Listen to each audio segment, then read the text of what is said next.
Today's video will be detailing and discussing the lackluster Battlefield 5 pre-orders, and this triggered two large YouTubers to get into a little bit of drama, and we're going to be discussing that situation. Today, we are talking about the news you missed, a video game news show that recaps what happened in the video game industry this week that might be important to you and the industry at large. Ladies and gentlemen, this video is just basically lightly covering the occurrences of Battlefield 5's pre-order problems, along with AngryJoe and the quartering getting into a little bit of drama between themselves. There's about 4 videos that you should probably watch if you want the whole situation. But the lowdown is that AngryJoe put out his take on why the Battlefield 5 pre-orders are so low. And then once again, as the media has stated, there was talk about how the anti-SJWs and the social justice warriors have a lot involved with the pre-orders being lackluster. There was also talk of other reasons as well, so I'm not going to exclude that,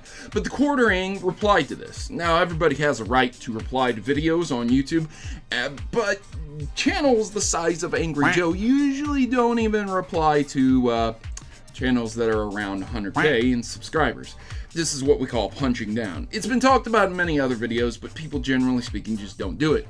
So when AngryJoe replied to the quartering's video because he was getting quite a lot of flack, I find that very ironic and interesting because if you think about it, once again, I've stated before on YouTube, YouTube sees dislikes as engagement. So the more dislikes you have, the more engagement you're going to have. Meaning at the end of the day, it's very good for you to have a hated video. It's good for you to have a liked video. It doesn't matter to YouTube. It's all engagement. But I mean, his reply video instantly comes off as very angry.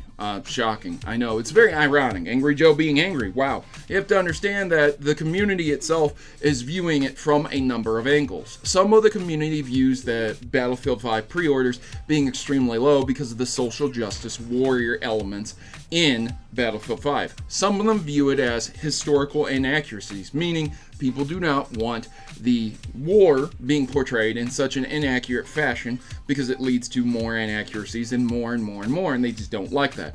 It also has to do with a lot of things like October being a very, very broke month. November, December, the holiday season where a lot of people don't have a lot of money and there's a lot of new releases coming out. The game could be a decent game, but because of the very negative publicity and how EA has been handling the situation, a lot of the community is not interested in Battlefield 5 right now. In fact, it's lacking by about 85%, I believe was the last percentage I saw on pre-orders compared to Black Ops 4, which is wild. I never thought I would ever say that.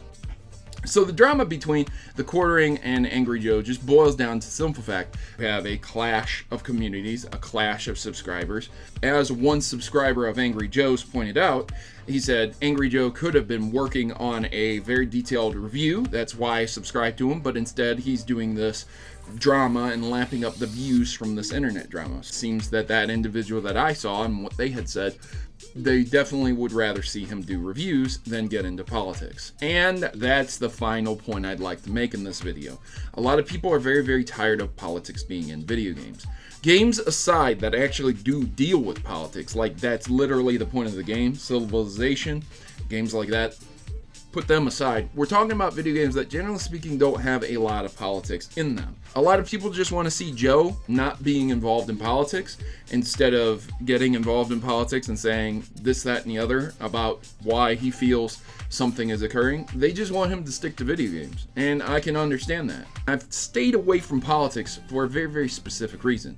So dead channel or not, thousands of views or not, this is what I do, and I enjoy doing it. So there you go.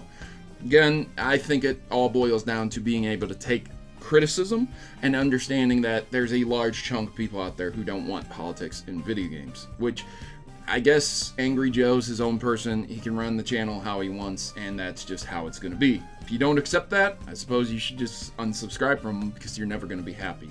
Yeah, EA's not doing so hot, and Battlefield 5 is definitely an indication of that. So if you enjoyed this video, make sure to leave me a big thumbs up, like and share it with everyone if you can. If you can't, it's fine. You leave me a big fat dislike because, as always, I'm open to criticism. You can critique me all you want, and I appreciate you subscribing because I'm on the road to 1 million subscribers. Your subscription will help me get there, and hopefully I'll be holding that gold play button since you subscribed. So I'll see you in the next video, and I'll let the end card slate take it away. Maybe you'll watch something else from me. As always, good gaming, God bless, and hope you guys have a great day.